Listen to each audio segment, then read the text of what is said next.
This morning, I discovered the kind of truth you never want to find.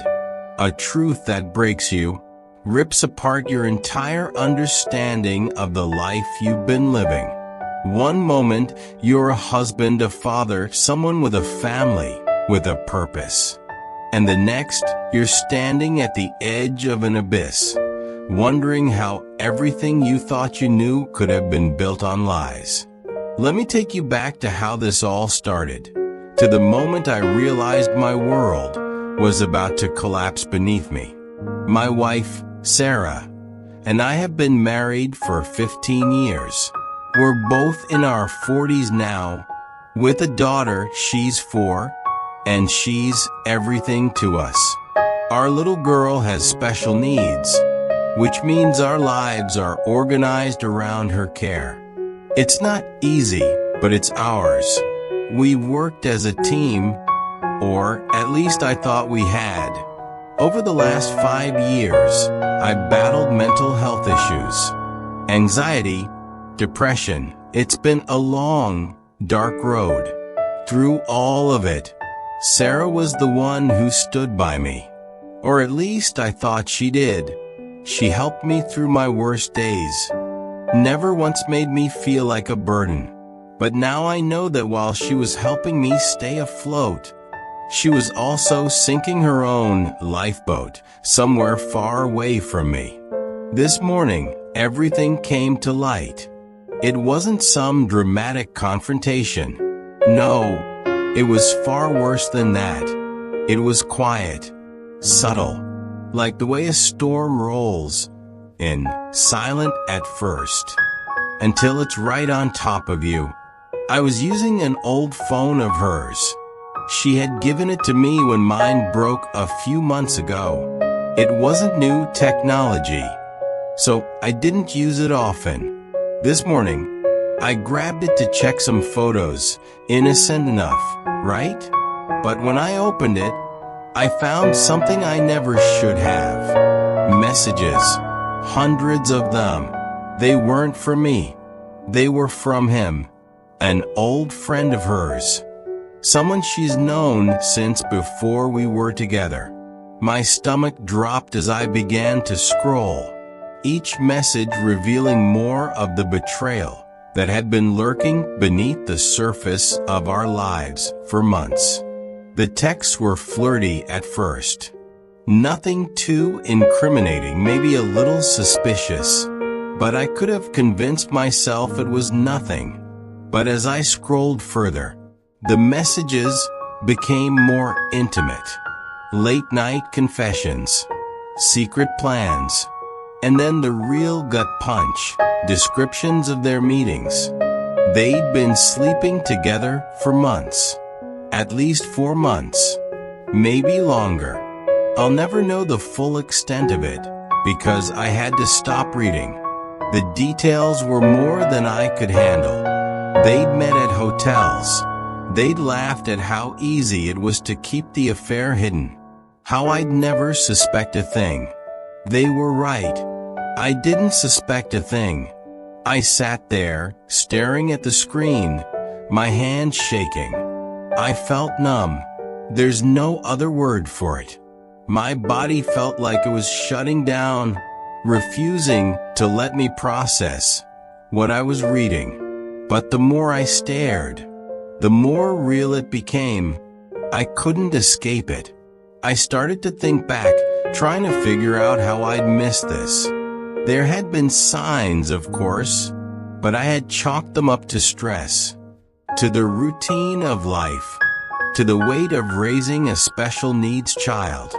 Our daughter required so much of our time and energy, her therapies, her daily needs. It was easy to assume that any distance between Sarah and me was just life happening. But now I see clearly. The times she was late coming home, the extra work trips, the sudden interest in spending more time with friends. I should have known, but I didn't. I didn't want to.